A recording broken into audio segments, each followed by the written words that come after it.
Hello friends, welcome to Arya Socio Academy. Please like, share and subscribe my channel and also press bell icon.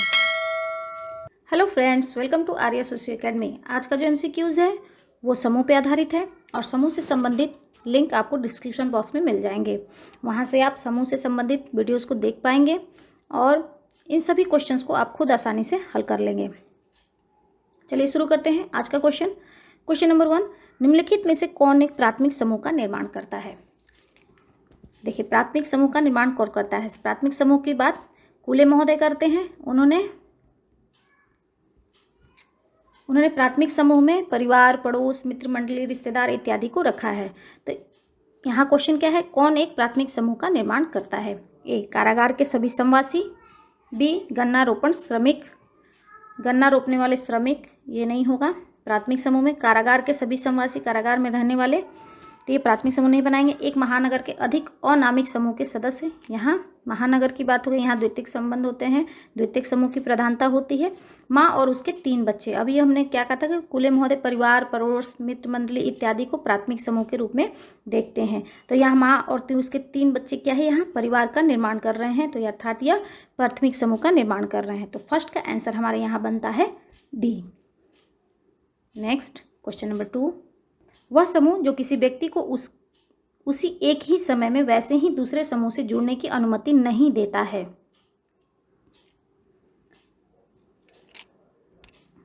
वह समूह जो किसी व्यक्ति को उसी एक ही समय में वैसे ही दूसरे समूह से जुड़ने की अनुमति नहीं देता है। ऑप्शन ए, विजयिक समूह। ऑप्शन बी, अतिव्यापी समूह। सी, अनन्य समूह। डी, समवेर समूह। तो 2 का यहाँ सही आंसर हमारा होगा विजयिक समूह। 2 का answer A. Next question number 3। यह विचार किसने रखा कि प्राथमिक समूह हमारे लोकाचारों के जनन स्थल तथा हमारी निष्ठाओं की परिचालिका है? प्राथमिक समूह का स्टेटमेंट, प्राथमिक समूह के बारे में यह किसने कहा कि लोकाचारों का जन्म स्थल है प्राथमिक समूह और हमारे निष्ठाओं की परिचालिका है? यह बात किसने कही है? A, Cooley. B, Tonnies. C, MacIver और डी, समनर। तो देखेंगे तो यह बात कूले महोदय ने बताई है। तो 3 का आंसर हमारा यहाँ बनता है ए। Next question number 4। निम्नलिखित प्रकारों पर विचार कीजिए। यहाँ कुछ प्रकार दिए हुए हैं, उस पर हमें विचार करना है। समूह में किसी सदस्य के प्रवेश के लिए सहायक होना। दूसरा, किसी सदस्य के किसी समूह के अंग बन जाने के बाद उसमें उसके सामंजस्य को आसान बनाना। तीसरा, सदस्य समूह के अंतर्गत सदस्य की स्थिति को सुदृढ़ करना। चौथा, सदस्य को एक उपांत व्यक्ति बनने में पारित करना। मॉर्टन के अनुसार इनमें से कौन से वे प्रकार जो प्रत्याशित समाजीकरण द्वारा निष्पादित किए जाते हैं? अर्थात ये मॉर्टन ने जो प्रत्याशित समाजीकरण की अवधारणा दी है, उन्होंने पूछ रहे हैं ये जो ऊपर प्रकार दिए हुए हैं उसमें से प्रत्याशित समाजीकरण के माध्यम से कौन सा प्रकार होता है? तो समूह में किसी सदस्य के प्रवेश के लिए सहायक होता है। बिल्कुल सही। जब हम किसी समूह में, जिसे हम संदर्भ समूह मानते हैं, तो उसका सदस्य होने की इच्छा रखते हैं और प्रत्याशित समाजीकरण के कारण या उसके माध्यम से हम उस समूह में प्रवेश करते हैं।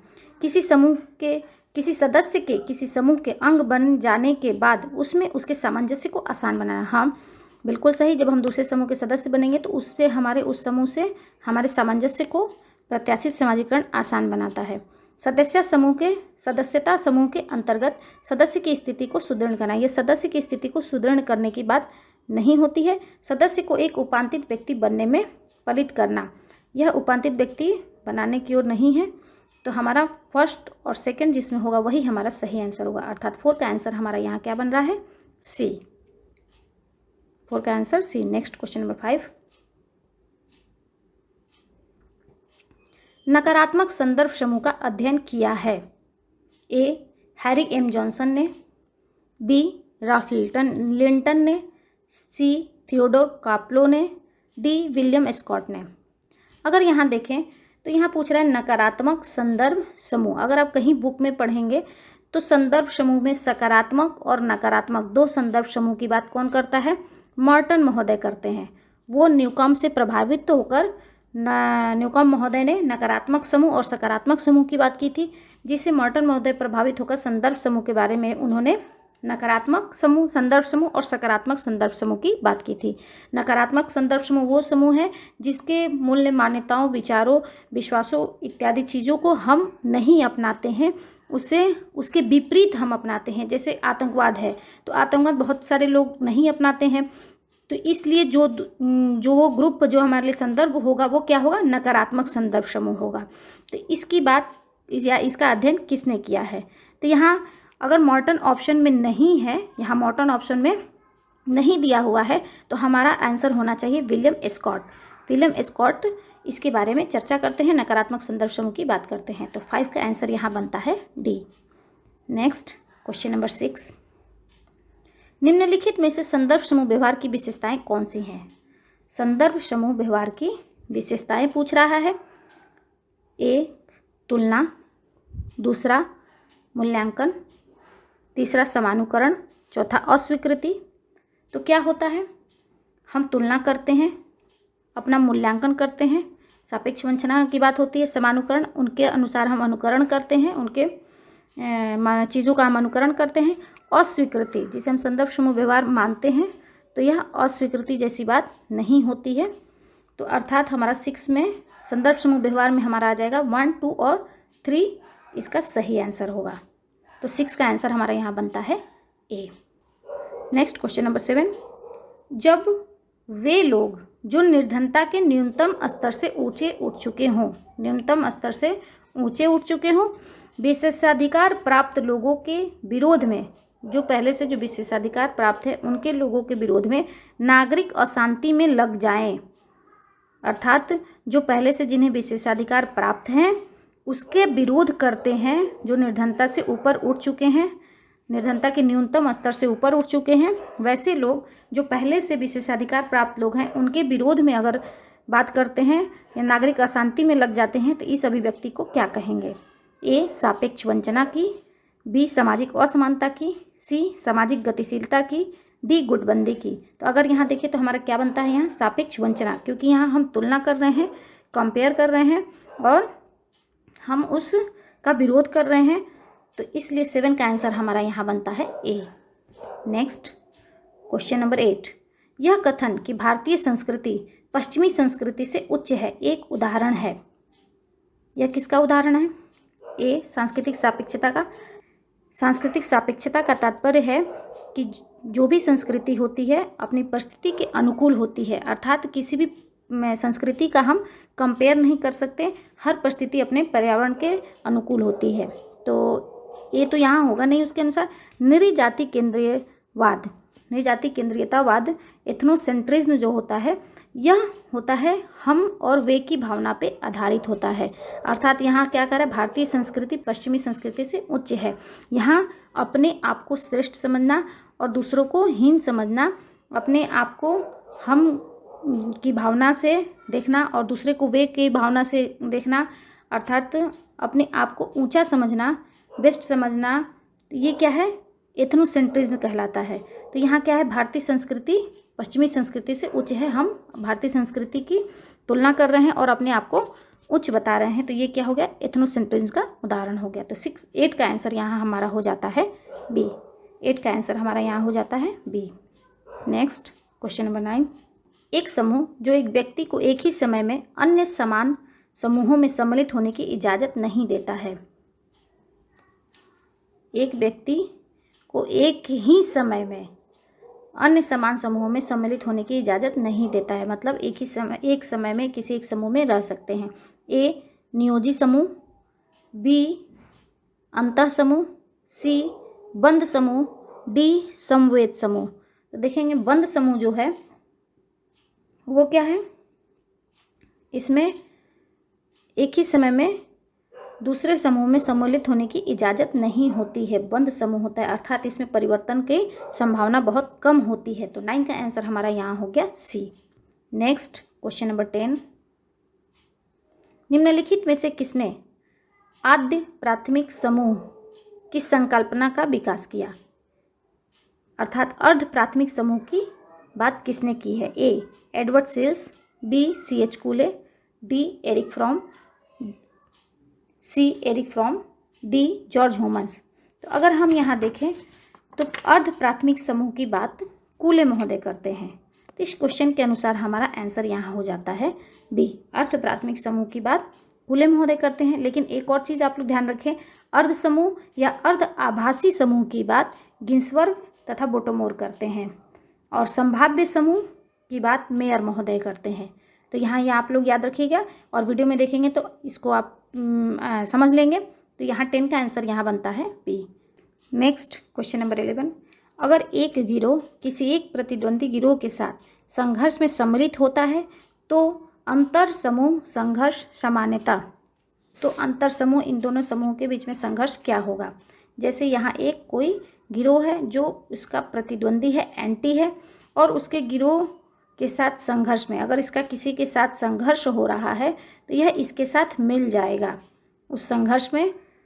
तो अंतर समूह संघर्ष क्या होगा, तो इन दोनों के बीच के संघर्ष का क्या होगा। ए बढ़ने लगता है, बी घटने लगता है, सी लुप्त होने लगता है, डी अप्रभावित बना रहता है। तो स्वाभाविक सी बात है, अगर दोनों मिल जाएं और दोनों मिल के किसी संघर्ष में दोनों मिल के साथ काम करेंगे तो क्या होगा, यहाँ अंतर समूह संघर्ष दोनों के बीच का जो संघर्ष है वो क्या हो जाएगा, घटने लगेगा। तो 11 का आंसर हमारा क्या बन जाएगा, यहाँ बी। 11 का आंसर यहाँ बी बनता है। नेक्स्ट क्वेश्चन नंबर 12, कथन और कारण है। कथन है लघु आकार आमने सामने के अन्योन्य क्रिया वे शर्तें हैं जिनमें प्राथमिक समूह की विरचना होती है। लघु आकार आमने सामने की क्रिया, ये दोनों ऐसे शर्त हैं जो प्राथमिक समूह का निर्माण करते हैं। तो यह बिल्कुल सही है, कूले ने बताए हैं। लघु आकार होना चाहिए, आमने सामने का संबंध होना चाहिए, संबंधों की घनिष्ठता होनी चाहिए, सामाजिक अन्योन्य क्रिया तथा अधिक नित्य तथा अंतरंग होती हैं जब प्रतिभागियों की संख्या कम होती है। यहाँ जब प्रतिभागी हो गए तो यहाँ अन्योन्य क्रिया तथा अधिक नित्य और अंतरंग नहीं हो सकती है, अर्थात कारण यहाँ गलत हो जाएगा। हमारा कथन यहाँ सही है। तो 12 का आंसर हमारा यही कथन इसका सही है, ए है।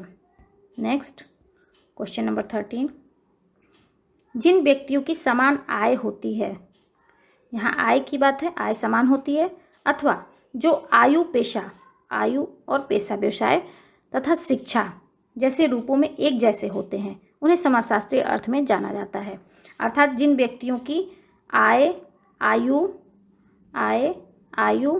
पेशा और शिक्षा समान होती है उन्हें हम समाजशास्त्रीय रूप में क्या कहते हैं, ए सामाजिक कोटियों के रूप में, बी अर्ध समूहों के रूप में, सी सामाजिक वर्गों के रूप में, डी द्वितीयक समूहों के रूप में।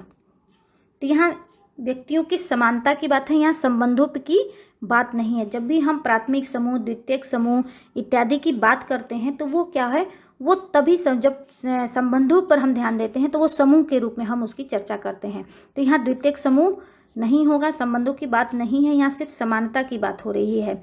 अर्ध समूह नहीं है, तो ये क्या कहेंगे, सामाजिक कोटियों के रूप में। तो अर्थात हमारा 13 का आंसर बनता है यहाँ पे ए। नेक्स्ट क्वेश्चन नंबर 14, निम्नलिखित समूहों पर विचार कीजिए। यहाँ कुछ समूह दिए हुए हैं, समूह के नाम, उस पर हमें विचार करना है। किसी की पसंद का राजनीतिक दल, बहुत सारे राजनीतिक दल हैं, किसी को कोई पसंद है, किसी को कोई पसंद है, तो उसी अनुसार किसी की पसंद का राजनीतिक दल, किसी का धर्म, किसी का शत्रु, किसी का प्रिय अध्यापक। इन समूहों में संदर्भ समूह में है। इन समूहों में संदर्भ समूह कौन सा है ये हमें जानना है। तो संदर्भ समूह क्या होता है, जब भी हम किसी को उसकी अच्छाई से या उससे प्रभावित होकर जब हम अपना कंपेयर करते हैं या उससे अभावग्रस्त होकर हम कंपेयर करते हैं तो वो क्या होता है, संदर्भ समूह होता है। तो हम क्या है, यहाँ पसंद हो गई तो यह संदर्भ समूह बन सकता है। किसी का धर्म है तो यह भी हो सकता है, किसी का शत्रु है, तो जब हम दूसरे किसी की बात कर रहे हैं, किसी का प्रिय अध्यापक है, तो ये सभी क्या हैं, संदर्भ समूह कहे जा सकते हैं। अर्थात 14 का आंसर यहाँ हमारा बन जाता है ए। 14 का आंसर यहाँ ए। नेक्स्ट क्वेश्चन नंबर 15, संदर्भ समूह व्यवहार में मूल तत्व है। संदर्भ समूह के व्यवहार में मूल तत्व क्या होता है, ए ईर्ष्या, बी सापेक्ष वंचना, सी बाह्य समूह, डी सदस्यता। तो देखेंगे संदर्भ समूह व्यवहार में मॉर्टन महोदय ने सापेक्ष वंचना की बात कही है। सापेक्ष वंचना के कारण ही प्रत्याशित समाजीकरण होता है और उसे ही संदर्भ समूह व्यवहार कहते हैं। तो यहाँ 15 का आंसर हमारा बनता है बी। तो यहाँ हम लोगों ने इंपॉर्टेंट MCQs को देखा। आई थिंक यह आप लोगों के लिए हेल्पफुल होगा और आप लोगों को इससे काफ़ी हेल्प मिलेगी, मदद मिलेगी। जिन्होंने अभी तक मेरे चैनल को सब्सक्राइब नहीं किया वो सब्सक्राइब कर ले और लाइक और शेयर करना ना भूलें, साथ ही साथ पॉजिटिव कमेंट्स दें। थैंक यू, धन्यवाद। Please like, share and subscribe my channel and also press bell icon.